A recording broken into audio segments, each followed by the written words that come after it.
You ask Tiger to calculate. This deals with linear inequalities with one unknown. The final result is x smaller than 1.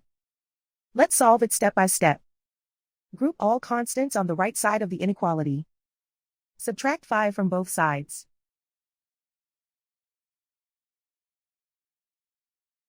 Group like terms.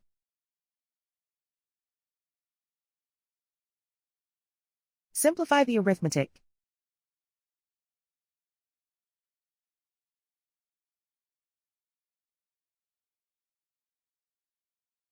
Isolate the x.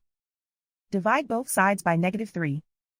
Whenever you multiply or divide by a negative, reverse the inequality sign.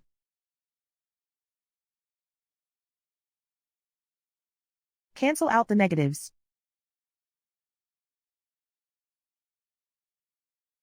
Simplify the fraction.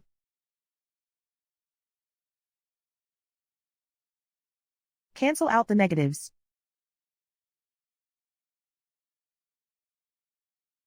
Simplify the fraction.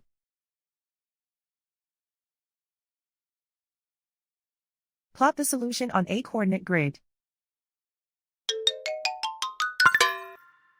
And so the final result is x smaller than 1.